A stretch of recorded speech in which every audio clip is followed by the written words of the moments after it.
Napuputol, Pastor. Hindi hindi klaro yung boses natin.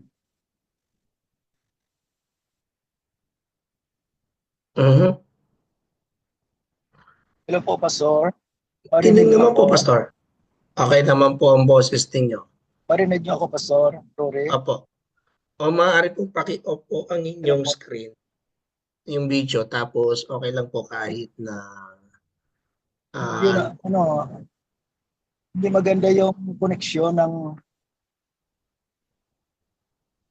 puputol po.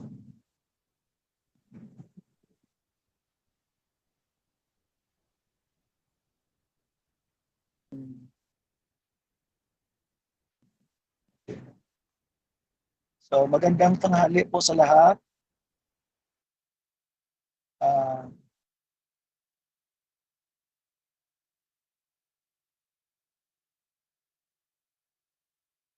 Hello po, Pastor. Go ahead lang po, Pastor.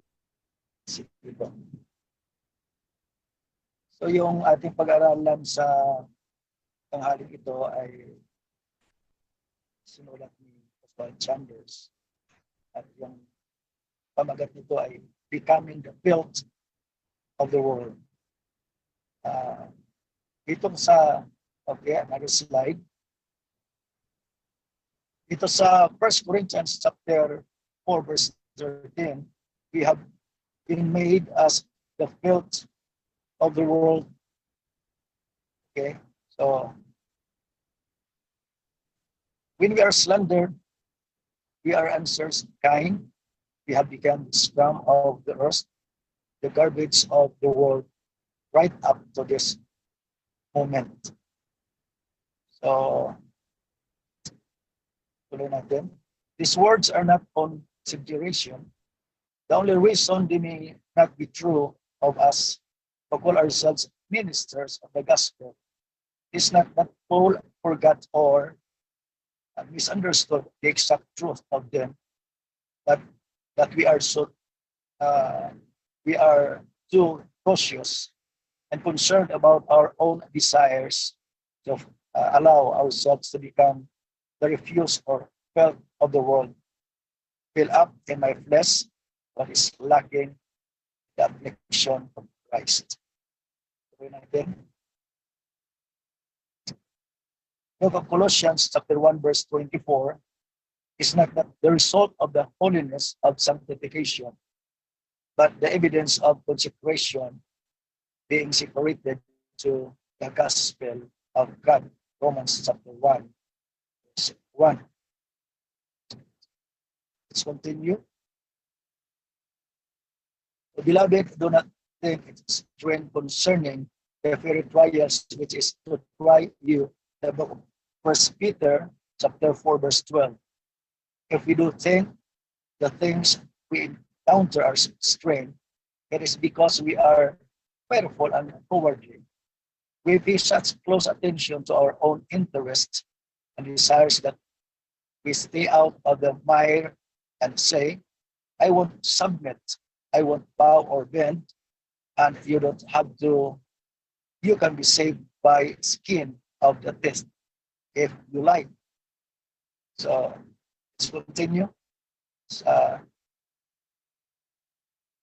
You can refuse to let God count you as one who is separated to the gospel. Or you can say, I don't care if I am treated like the filth of the world, as long as the gospel is proclaimed. A true servant of Jesus Christ is one who is willing to experience martyrdom for the reality of the gospel of God. When a moral person is confronted with contempt, immorality, disloyalty, or dishonesty, he is so repulsed by the offense that he turns away and in despair closes his heart to the offender. So, balik tayo sa 1 Corinthians chapter 4 verse 13. That si si Paul, sinasabi niya na yung kanyang karanasan bilang binago ng Panginoon. Doon dati kasi yung yung tingin ko, yung pagbasa ko dito sa mind ni Oswald Chambers, as we should know the mind of the author.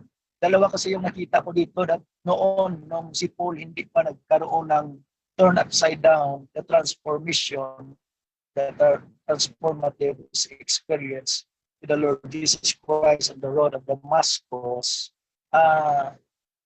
his life was, it felt also of the world, in the face of the Christian community, because pinipersecute niya, pinapatay niya yung mga Christian during that time. And he's so much, masyado siyang intentional doon sa ginagawa niya na mag-persecute at saka magpatay ng mga Christians, because sa kanyang belief system ay ginagawa niya ito sa kanyang Diyos. So balit he's doing right things in the wrong way. So yun ang buhay ni Paul, becoming part of the Christian community, yung buhay niya dati. So ito yung tinignan ko na nung nagkaroon na siya ng karanasan at bagong buhay sa Panginoon, siya na ngayon yung part of the world. Doon naman sa mga hindi naka-experience ng buhay sa Panginoon, he was being persecuted, put to jail, but yung buhay niya bilang Christian doon sa 1 Corinthians chapter 4 verse 13, na kahit yung pinipersecute siya, somebody ridiculed him, slandered him, but in response, his attitude become kind and so prayerful. Doon sa Acts chapter 16, bilanggo sila ni Paul at Silas. So yung karanasan niya na naging mahinahon siya at naging prayerful siya doon, at naranasan niya yung kapangyarihan ng Diyos doon sa katayuan at karanasan nila sa loob ng jail. Also means that yung mga Christian, yung tingin nila kay Paul na nung na-transform na yung kanyang buhay, iba naman yung tingin nila na naging felt naman si Paul doon sa sanlibutan, doon sa pinanggalingan niya, dahil binago yung belief system, yung pinapangaral niya yung Panginoon na dati pinipersecute niya, dati hindi niya alam yung katotohanan, kaya pinipersecute niya at pinapatay niya yung mga Christian. So instead, yung buhay ngayon ni Paul nakafocus na to please God. His life would be a blessing before the Lord. So ito yung naging buhay na ngayon ni Apostol Pablo, yung sinasabi na becoming the felt of the world. Siya na ngayon yung parang walang kabuluhan yung buhay niya. Yung buhay natin dati, nung may nagsishare sa atin, parang felt sila sa atin, parang marumi sila. Sabi nila, andyan na yung mga born again, diniditor yung pananampalataya natin. Nagsasabi sila ng mga convincing na ibig nilang i-divert yung ating pananampalataya sa kanilang Diyos. So yung tingin ng mga tao sa atin dati, nung nagsishare tayo ng salita ng Panginoon, kung binago tayo ng Diyos, parang marumi tayo sa kanilang harapan. Parang walang, yung mundo natin parang ah, para sa kanila, ini-interpret nila tayo na naging nawala na tayo doon sa sa religion natin, sa belief natin, sa mga practices natin. Para sa kanila, perfect tayo. Marumi tayo, sinasabihan tayo ng hindi maganda. Subalit, salamat sa Panginoon dahil naranasan natin yung tunay na buhay, ibig ng Diyos na mangyari sa buhay natin. Doon sa Colossians chapter 1 verse 24 na yung suffering ni Paul doon because he was able, no, to contribute sa gawain ng ating Panginoong Hesus na nung pumarito yung Panginoong Hesus ay niyurakan siya, he was being rejected, he was being abandoned, striped, beaten. Yun ang naging karanasan ng ating Panginoong Hesus na si Paul mismo ay naging bahagi dito. Nagkaroon siya ng contribution doon sa mga karanasan ng ating Panginoong Hesus. So si Paul, nananampalataya na yung kanyang suffering would be a way of to participate, no, sa work ni Christ, and it could be a source of comfort, no, and joy for him. At ito yung mga katotohanan na patuloy nating dinadanas na kahit mayroong mga suffering tayo, mayroong mga rejection tayo.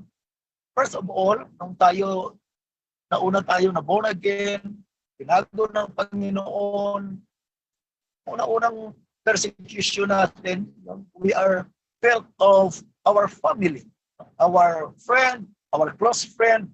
So ito yung naging kadahilanan na kahit andun yung mga karanasan natin, patuloy tayo na nagpa-participate, patuloy tayo nagsasuffer, patuloy natin tinatanggap yung mga rejection, yung mga salitang hindi maganda na sinasabi ng mga kamag-anak, mga pamilya, mga kaibigan natin. Ito yung naging karanasan natin na dati ay kung yung buhay natin, we are the felt of the world in the sense that doon ho tayo galing. Yung mga karanasan natin, yung mga ginagawa natin, yung mga buhay natin noon, punong-puno ng bisyo, punong-puno ng kasalanan. Sinasabi natin na may Diyos ho tayo, subalit yung pamumuhay natin ay hindi talaga maka-Diyos.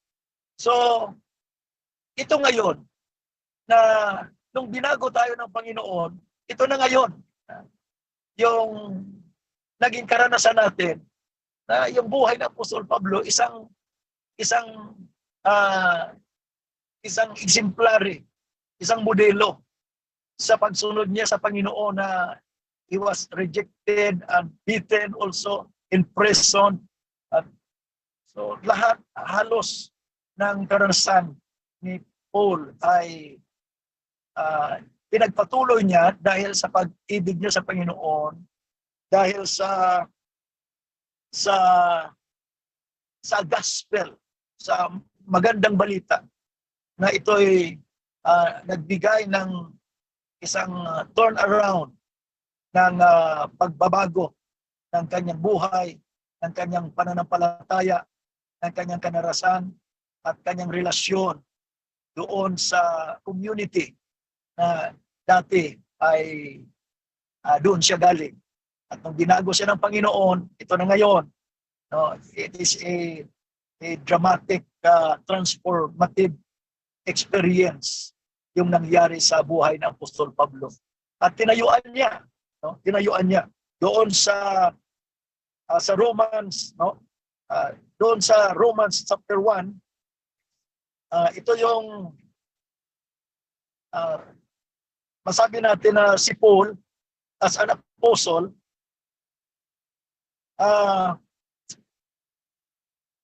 siya mismo, no? In-introduce niya yung kanyang sarili. Ibig sabihin, hindi niya ikinahiya na tinawag siya na apostol ng Panginoon. Yung kanyang posisyon, yung kanyang tawag ay apostol.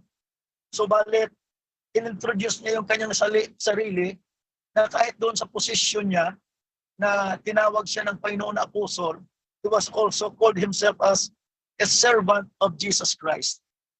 Isang salita na yung doulos, yung pinaka-mababang posisyon na utusan. So yung buhay ni Paul nandun sa mataas na pagtawag ng Diyos as an apostle, pero utusan siya ng Panginoon. At ginawa niya yon dahil sa pag-ibig niya at pagsunod niya sa Panginoon. At yun nga, naging servant siya ng Panginoon, and he also described himself as an apostle, which means to set apart, to spread the gospel. So as an apostle, servant siya ng Panginoon, at willing siya na maging kabahagi doon sa ibig ng Diyos na tinawag siya as apostle, to be exactly a solid and concrete relationship sa paghayo to spread the gospel of the Lord Jesus Christ, to set apart. Iniba ng Diyos yung buhay niya doon sa tawag ng Panginoon as an apostle and as a servant, to set apart, to spread the gospel of Christ. So, yung karanasan ni Apostol Pablo na yung karanasan natin, na habang nandun tayo sa pinaka-peak ng paglilingkod natin sa Panginoon, marami tayong mga testimonies na hindi natin makakalimutan, na yung mga that we are become the filth of the world in the eyes of our families before, friends, Christian communities. Ngayon, ito na ngayon, naging apostle tayo, tinawag tayo ng Panginoon to position with Him, and not only that, as a servant, to spread the gospel of the Lord Jesus Christ, ay nagkakaroon ng kapangyarihan upang sa ating mga buhay, doon sa 1 Peter chapter 4 verse 12, na mayroong mga encouragement doon sa atin, doon sa 1 Peter chapter 4 verse 12, yung pag-i-endure natin, yung pag-i-endure natin ng ating pananampalataya at pag-asa, kasama doon sa ating Panginoong Hesus, na ito yung pinaka-actual na pangako ng Diyos, that we are even under trials would come to a result of our following Jesus. Kahit nandun ho tayo sa mga trials and difficulty, that would be the outcome of our sincere to follow the Lord Jesus Christ. Sabi ng salita ng Panginoon, as Jesus suffered with us, so we will also suffer with Him. So, ito yung mga karanasan natin na nag-shape up at saka nagkaroon ng paradigm shift ng pananaw natin. Nagkaroon tayo ng isang spiritual transformative, positive na perspective. Nasabi ng Panginoon doon sa 1 Peter chapter 4 verse 12, Beloved, do not think it's strength concerning the fiery trials which is to try you. So, sanay na ho tayo sa mga trials, mga fiery darts of strain concerning trials na dumadating sa ating mga buhay. Dahil hinubog na ho tayo ng Panginoon. Pinuspos na ho tayo ng Panginoon. Binigyan niya tayo ng kaisipan, karanasan, at At ito yung mga buhay natin ngayon, hindi na strain sa atin, no? Yung mga mga pag-uusig, mga pag mag-share ka ng salita ng Panginoon, tinatawanan ka, they are uh, making ridicule to someone or Christians na nagsasabi sa salita ng Panginoon, tinatalikuran ka, ganun ho yung mga karanasan natin. So, ito yung si Paul, no, na yung yung pagsunod natin sa Panginoon, ito yung as we live, no, to spread the good news of Jesus in the world sa pinaka-hardship na na mga bagay na dinadanas natin. Nagkaroon ngayon ng parang God is a God of reward.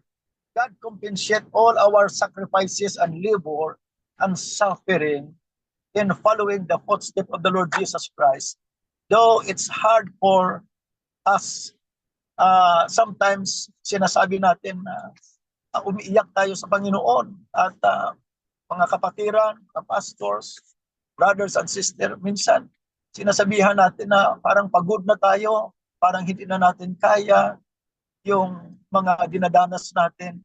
At minsan, pag nag-iisa ka na lang, doon mo maranasan na parang yung parang damang-dama mo na kahit na yung buhay mo, maraming bisis na pinagpala ka ng Diyos, nagkaroon ng mga milagro, maraming mga tao na born again, na-change yung buhay nila, binago ng Diyos, nagkaroon ng kapayapaan. Minsan ganun yung mga karanasan natin, pero yun ang result. Yun ang result na yung buhay ni Apostol Pablo naging isang modelo sa atin. At sa mga karanasan din natin, sa mga pastor na nagtitestimony, nagtitestify kung paano yung buhay nila na pinagpala ng Diyos dahil doon sa mga mahal din nila sa buhay, mga kaibigan, kamag-anak, na binago ng Diyos dahil hindi sila huminto. Ano mang mga discouragement, ano mang mga pangangailangan, kulang man, meron man o wala, pinagpapatuloy ho natin yung pag-serve sa Panginoon sa pamagitan ng unwavering declaring the gospel of the Lord Jesus Christ. Yung sinabi doon sa Romans chapter 1 that sabi doon, hindi ko kinakahiya, I am not ashamed to preach the gospel of Christ. For this is the power of God unto sa natin, Panginoon. Pero itong kapangyarihan natin, ito yung sumunod doon sa Great Commission na pumayo tayo at ipangaral ang salita ng Diyos. Ito yung kapangyarihan pala ng kaligtasan, yung salita ng Panginoon. So, dito sa pagtatapos natin, ito yung pinaka-redemptive miracle ng reality ng Diyos. Ito yung wisdom na nagbibigay sa atin ng guide doon, sabi ni Oswald Chamber. The emphasis today is placed on the furtherance of an organization. The note is we must keep these things going. If we are in God's order, the things will go. If we are not in His order, it's one. So the word conform to His image. So sana ito yung mga karanasan natin at yung wisdom, no, na ibinigay sa atin dito sa pinag-aralan natin sa wisdom Oswald Chambers, magbibigay sa atin ng karagdagang katapatan at kahit kamatayan ay hindi makapaghiwalay sa atin. So doon sa pagtatapos, becoming the felt of the world, no, ito yung maging karanasan natin that there is a triumph through trials. So kahit anumang mga pagsubok sa buhay natin, ang Diyos magbibigay sa atin ng katagumpayan dahil sa kanyang pangalan may katagumpayan. Tayo'y manalangin. Panginoong Hesus, salamat po sa pag-aaral namin, sa karanasan, sa buhay, that before we are the filth of the world, and so much more sa pagsunod namin sa iyo, ganun din, naging filth of the world din kami sa mata ng maraming mga tao. Subalit, salamat sa iyong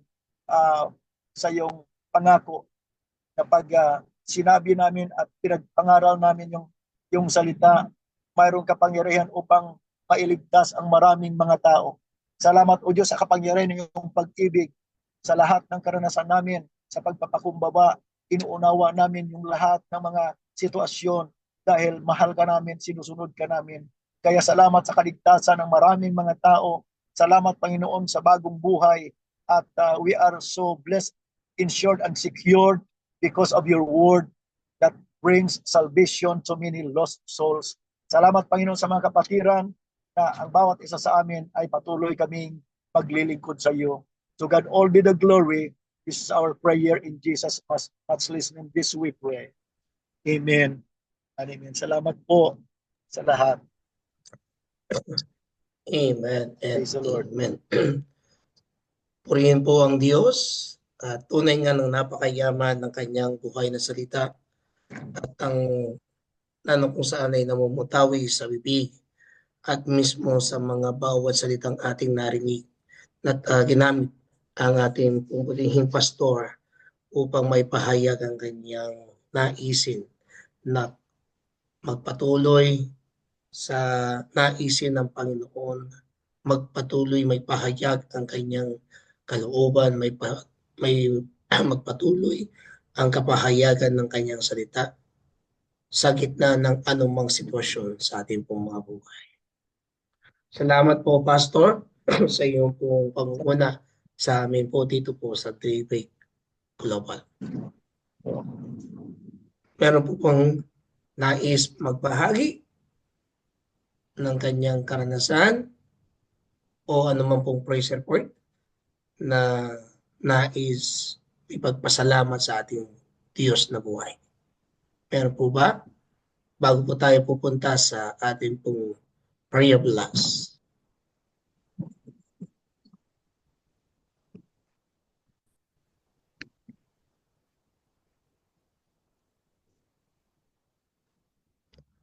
Sige po. Kung wala, tayo po ay dadako sa papuri po sa ating Diyos. Pakinggan po natin ang awiting ito. Just trust Him.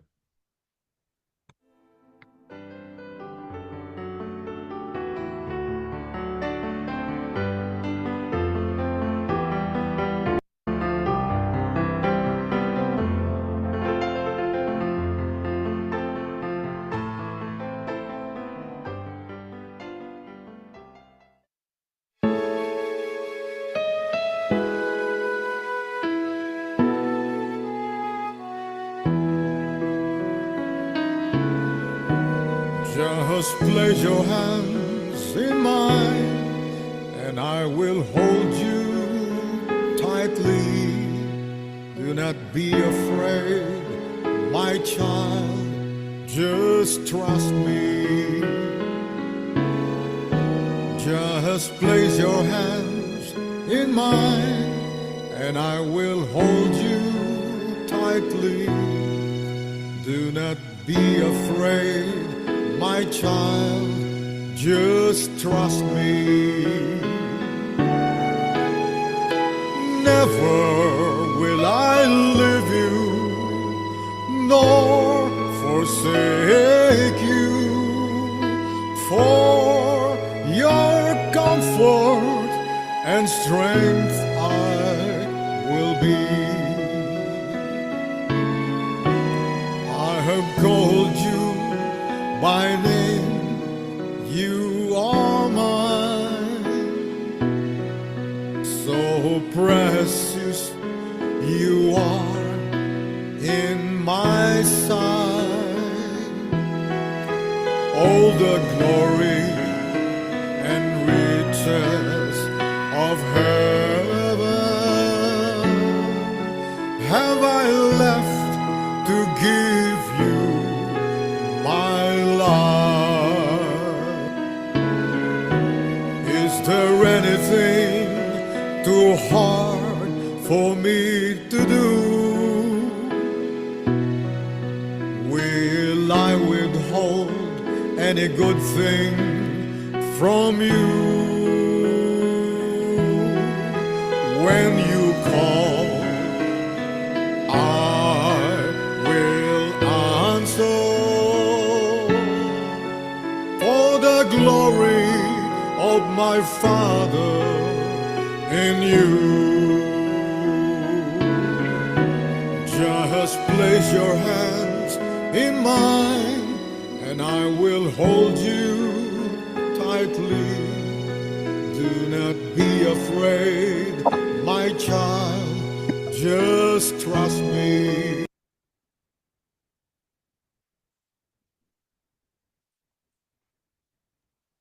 Sige po. Tayo po ay dadako po sa ating pong panananginan. Tayo po ay sama-sama sa pagkilos po ng ating Diyos at ihilingin natin ng kagalingan sa mga kapatid nating nasa banig ng karamdaman. Ipagpasalamat natin sa Panginoon ang kanyang ginagawa sa kanilang mga buhay, na ang bawat mga karamdaman ay gagaling sapagkat siya ang Diyos na nagsabing sa Jeremias o Jeremiah chapter 17 verse 14, "Heal me, O Lord, and I shall be healed. Save me, and I shall be saved. For you are my praise." Sa loob po ng 1 minuto,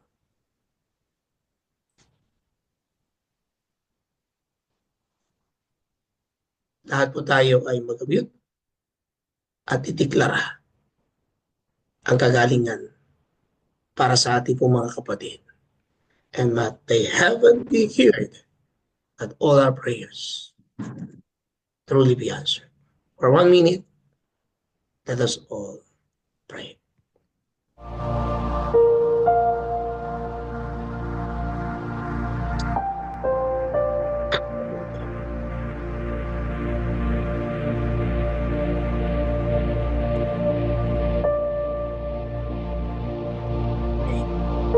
Ilakas sa bawat mga may ay yung pagkakalingin. Ang may sakit na Panginoon ay tunay na tatanggalin ang bawat cancer. Ang sinabi mo rin sa iyong salita, by your and prayers, they are being healed, and we thank you and we glorify you for the healing that it experienced financially, spiritually, physically. As your living, to bless and continue that intervention be upon them. In Jesus' name, amen.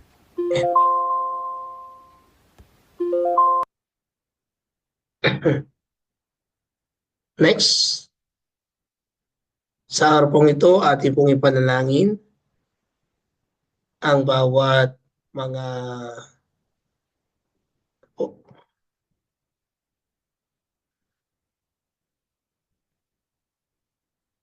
ang bawat pamilya.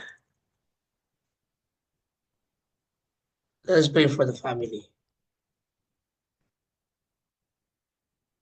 Let us offer them to our Lord God. Sabi nga po dito sa Deuteronomy chapter 8, verse 18. But remember the Lord your God, for it is He who gives you the ability to produce wealth and confirm His covenant, which is sure your ancestors as it is today. Ang bawat pamilya ay regalo ng ating Diyos. Ang bawat miyembro ng pamilya ay pinagkalooban tayo ng abilidad upang ipagkaloob natin ang ating mga kakayanan upang gabayan sila, turuan sila, mahalin sila. At sa pagmamahal na to, kaya ang pamilya ay patuloy na nabubuo dahil ang Panginoong Kristo ang siyang sentro sa bawat miyembro po ng pamilya. At panalangin natin at buwagin ang espiritu ng paghihiwalay, ang espiritu ng hindi pagkakaunawaan, ang espiritu ng kainggitan, ang espiritu ng selos. Kung hindi ang isang abilidad kung paanong magkaroon ng ganap na pagmamahal, ganap na pangunawa, ganap na may pagkatakot at ang Diyos ang pinakasentro. Pwede ko po mahilingan dito si Ate Lydia na siya po ang manalangin para ho sa prayer focus of society today for the Monday. Ate Lydia, at agree na po tayo sa kanya. Sige po, tayo po ay manalangin. Dumulog tayo sa ating Panginoong Hesus na siyang ating tagapagligtas. Oh, hallelujah. Father in heaven, Lord Jesus, God the Holy Spirit, salamat po Panginoon. Lord, we stand, Lord God. Tinitindig po namin sa mga oras na ito ang aming pamilya po, Panginoon, na binigay niyo sa amin po, Panginoon. Thank you, Lord, na sa pamilya na ito, Lord, na ipapadama namin po, Panginoon, yung aming pagmamahal sa isa't isa, yung pagpapahalaga po, Panginoon, pag-aaruga po, Panginoon, Lord God, at dito rin po, Panginoon, nagkakaroon din ng di pagkakaunawaan, ng jealousy po, Panginoon, ng unforgiveness, ng mga hurts po, Panginoon. Lord, lahat ng iyon po, Panginoon, ay pawiin nyo, tanggalin nyo po, Panginoon. At Lord, maano po, Panginoon, mangibabaw yung pag-ibig nyo po, Panginoon, sa bawat pamilya, Lord God. At dalangin ko po, Panginoon, Lord, every member ng pamilya, magmula sa nanay, sa tatay po, Panginoon, na siyang ginawa niyong Lord God na sandigan po, Panginoon, ng pamilya po, Panginoon. Siya yung pinaka-head na siyang sumusunod sa inyo.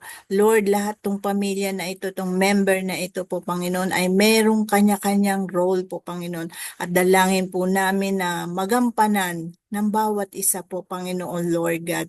At Lord, salamat po sa wisdom, sa knowledge po, Panginoon, paano namin maalagaan, paano namin ma-produce, ang lalo na yung mga pangangailangan na ito na galing lamang sa inyo. Thank you, Lord, for the opportunity na nagkaroon kami ng aming pamilya. Lord, dalangin din namin sa bawat pamilya ng mga nandito po, Panginoon, sa Pilipinas, sa abroad po, Panginoon, lahat ng bahagi ng bansa po, Panginoon, Lord. We stand, Lord God, na ng salvation, Lord God, ay maano po, Panginoon, sa bawat pamilya. Every, Lord God, na merong tatanggap na sa isang pamilya, Lord God, ay inaangkin po namin ang buong sambahayan ay maliligtas at maglilingkod sa inyo po, Panginoon, Lord. They will know you po, Panginoon, Lord. Thank you, Lord God, sa isang tahanan, sa isang pamilya. Kayo po ang pinaglilingkuran, kayo ang sinasamba po, Panginoon. At inaangkin rin po namin ang buong bansa po, Panginoon, ng bawat bansa sa mundo po, Panginoon, Lord, ay kayo ang sasambahin, kayo ang paglilingkuran, kayo ang tatanggaping tagapagligtas nila po, Panginoon. Maraming salamat po, Panginoon, sa pamilya na ito, Lord, na nararamdaman po namin ang inyong pagmamahal sa pamagitan ng aming mga pamilya, Lord God. At bless niyo po, Panginoon, ang bawat mga anak, ang bawat mga ate, kuya, tito, tita, ang mga lola po, Panginoon, lolo po, Panginoon, na siyang ginagamit nyo para magkaroon ng suporta, para, Lord God, magkaroon ng Lord, idalo yung pagmamalasakitan, Lord, hindi lamang po, Panginoon, Lord, yung pagmamahal ninyo po, Panginoon. Maraming salamat po, Panginoon. Lord, ito po yung nung ano po, napaka-importante na ang pamilya ay naglilingkod sa inyo at lahat, Lord God, yung mga pamilya na nagkahiwalay po, Panginoon, nagkaroon po ng di pagkakaunawaan, Lord, i-restore nyo rin po, Panginoon. I-restore nyo ang bawat relationship, Lord God, lalo na dun sa mga mag-asawa, mga couples na hindi po nagkakaunawaan, Lord God. I-settle nyo po, Panginoon, Lord, at magkaroon po sila ng pusong maunawain, patawad po, Panginoon, at pagmamahal sa bawat isa po, Panginoon. Kayo po ang maging sentro ng bawat pamilya po, Panginoon, Lord. And this is our prayer po, Panginoon, and declaration. In Jesus' name we pray. Amen. Amen and amen. Thank you, Ate Lydia. Next po, unahin po na natin ang church and ministry for the body of Christ. At sa oras po nito, mga kapatid, patuloy po natin itong ipanalangin at idalangin po sa ating Diyos na buhay na ang kanyang pagkilos sa bawat ministeryo niya, sa bawat kanyang katawan, ng kanyang bahagi. Ang sabi nga po dito, remember your leaders, those who spoke to you the word of God. Consider the outcome of their life, and intimate their faith. Lalo na ho kanina sa atin pong napakinggan ng kanyang salita. Alam natin na may mga ibang mga manggagawa o ibang mga pastors, mga leaders ng church at mga miyembro. They have been struggling in their life how to follow God. They have been struggling in their faith. There are many situations na sa kanilang paglakad sa pamumuhay pananampalataya na kung saan ay nakikipag-compromise sila. Dahil sa pangangailangan, dahil sa kagustuhan ng tao, niya kung minsan ay binibitawan nila ang kanilang tungkulin, humihinto,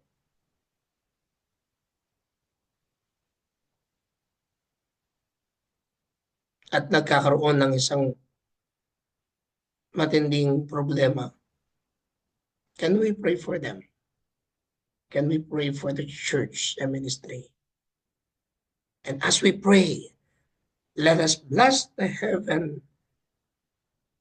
and truly all the church, the body of Christ, that this spirit of being conformistic,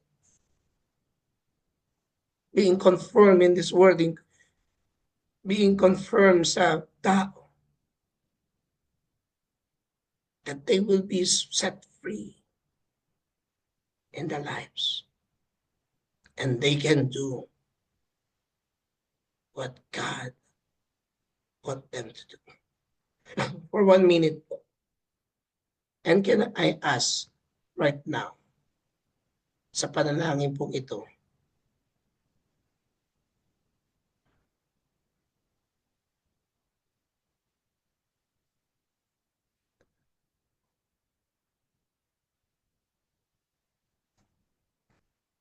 si Ate Flora. Ate Flora, after po ng 1 minute, can we pray for this one sector of ministry? Marami pong salamat. Let us bless the heaven and declare. Lord, we ask in your holy name na kayo, Panginoon, ang siyang ay mag-ari na bawat mga pastors, mga leaders ng church, ng mga deacons, mga miyembro, Panginoon. Ako minsan, o madalas, O Diyos, conform sila. Nagalaw ng sosyedad, nagalaw ng utos o ng mga taong nakapalibot sa kanila. Let them free, Lord God, from the captivity. Let them free, Lord God, in their mind, their own. And free them, Lord God, that they can be able to preach the gospel of your word. Freedom, your word, be expressed. Destroy, Lord God, the work of the enemy. Destroy, Lord God, the mistake, shame, misleading. In Jesus' name, we bind the work of the enemy. We bind, Lord God, the work of the devil. But we ask, let your will, let your word be done. In Jesus' name we pray. Amen and amen. Ate Flora?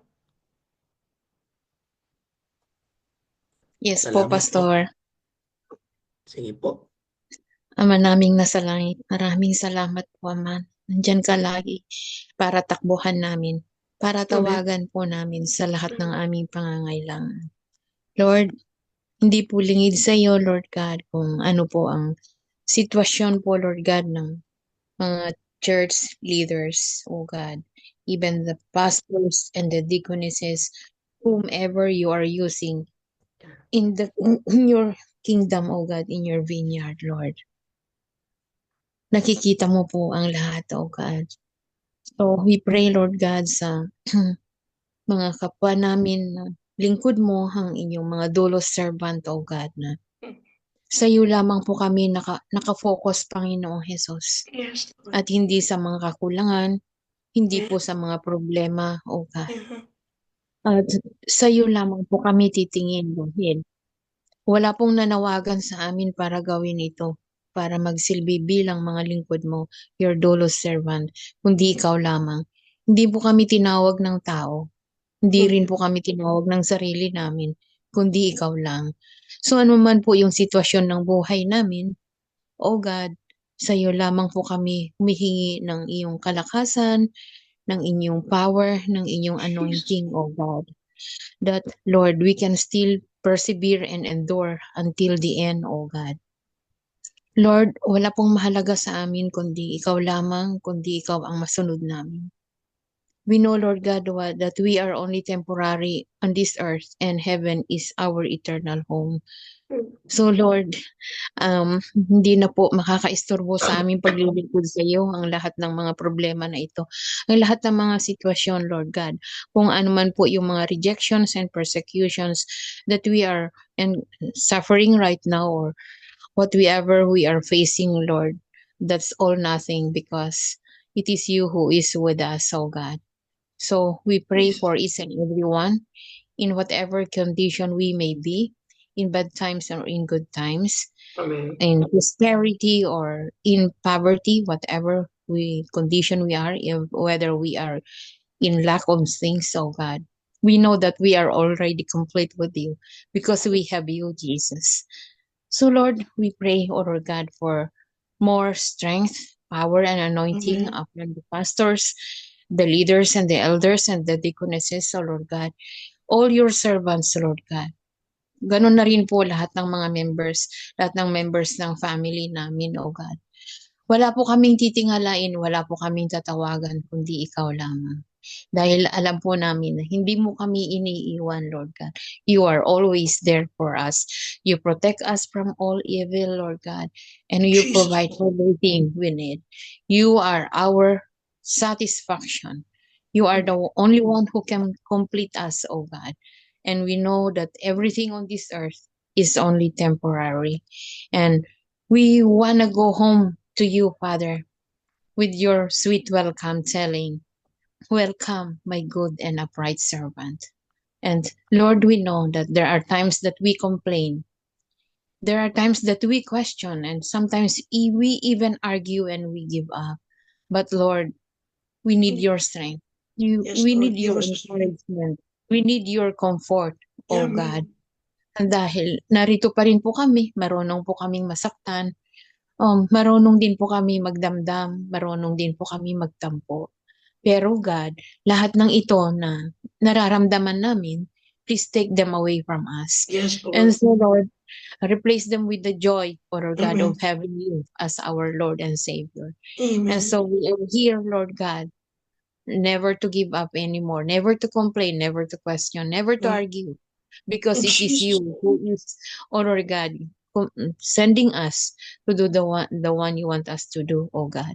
And help us just to be obedient to you and be always filled with your Holy Spirit, that we can always obey you. Oh Holy Spirit, we need your direction in our lives. We need your anointing, oh God, that despite all the persecutions like what Paul had experienced, oh God, we may not be experienced more than Paul had, but still we complain. But we ask for your forgiveness right now for all the complaints and arguments and questions that we forgive us. did. Forgive for our doubts and fears, oh God. Help us to trust you. Sometimes if we worry, Lord, it proves, Lord God, our very little faith. And may you grow our faith, oh God, that whatever we face, we become more stronger. We become more dependent on you. And we become more intimate with you. And the more we will be faithful to you, oh Jesus' God. name. Thank Yes, you for your mercy are new every morning, oh God.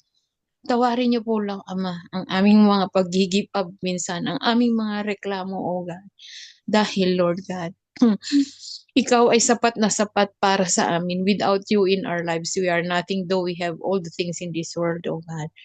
And so we just want to say thank you for your grace, for understanding us, for loving us, and for forgiving us. Thank Jesus. you for your protection and care and for all our concerns, because we bring them all to you, oh God. Even those words that we cannot express into words, you know them. You know the deep of our hearts.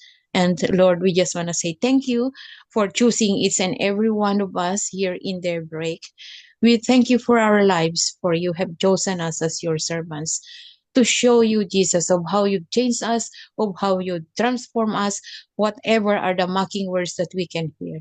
Oh Lord, we want to hear what you want to say. And Lord, we just want to say thank you for welcoming us, Lord God, as your workers, as your harvesters in your kingdom. And we are so joyful to be chosen by you. In Jesus' name we pray. Amen. Amen and amen. Marami pong salamat, Ate Flora. Panalangin po natin ngayon ang bawat nasyon, ang kanilang sitwasyon, ang ating bansa, ang bansang Pilipinas, ang bansang Ukraine, bansang Israel, ang bansang Amerika, ang bansang Africa. Kasama na po natin pati ang Australia.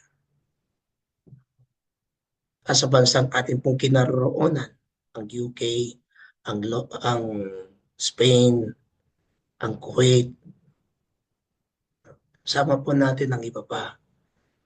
And let us declare that when we pray, when we ask the knowledge, let the Spirit fill them with a fearing God sa bawat mga namumuno upang sa kanilang pagmumuna ay tunay na ang Diyos ang siyang magalak,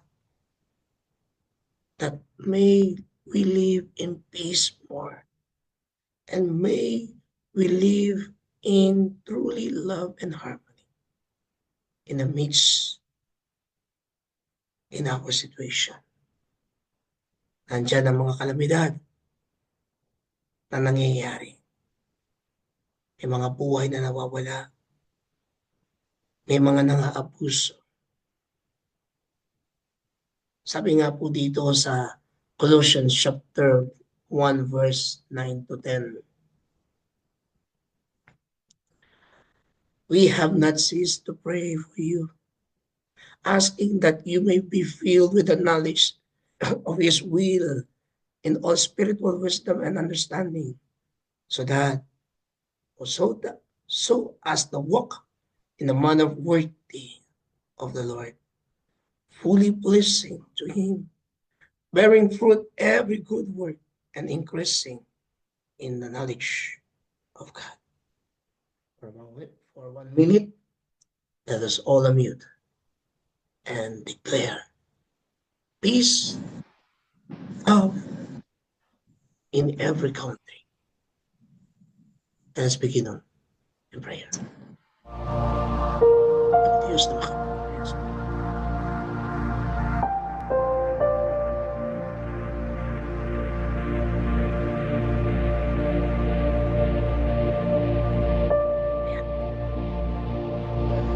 Inyo ang sa inyo ang nagpalagod ng karapatan ng bawat pamatahan, bawat nilang nasasagot ng kalooban ng pagkakulogin ng anumang nanagis na kung sa Diyos. Pray Lord God to stop war. Pray Lord God to stop this craving, spirit of craving. We pray Lord God for peace, prosperity, bawat bansa na sa Panginoon. We rebuke Lord God. We rebuke Lord God. But we ask over and conquer each nation, because you are the King, you are the Lord, and you are the true leader, and you are our Prince of Peace. Remember, Lord God, your promises to all the child of yours. In Jesus' name. Their hearts, Lord.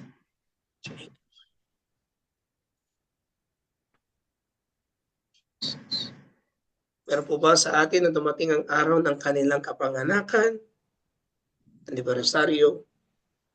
Para sa oras po ito ay kayo po yung aming may panalangin. Meron pong dumating ng birthday celebrant for today, anniversary of their wedding. Wow.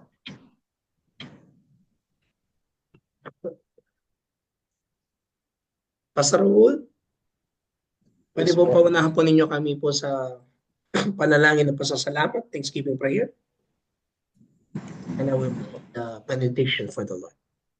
Father, in the name of Jesus, and by the power of your Holy Spirit, your comforting presence, Lord, to those who are in the state of celebrating their birthdays this month of February, Lord, we pray that continue, Lord, to strengthen them and encourage them, Lord, to live one day at a time, trusting you, your care, your provision, your protection, oh God, and release into them, Lord, the joy and peace while they are serving you, and believing, Lord, that your promise in Christ Jesus is always yes and amen. Whatever their hearts desire right now, Lord God, shall be granted, Lord, because you have promise that you have said so. Father, in the name of Jesus, continue, Lord God, to bless every desire, every mind, plans, and purpose of their lives for the glory of your name. Father, thank you. You are the greatest gift that they ever received, Lord, this time of their celebration, Father. Your comfort, your promise, your abiding presence, oh God, will continue, Lord God, to minister to their needs. In the name of Jesus, Lord, we declare that the joy of the Lord is their strength, Father. Thank you. We bless you, Lord, and we honor you. In Jesus' mighty name, this we pray. Amen. Amen and amen. Let us receive the benediction of the Lord.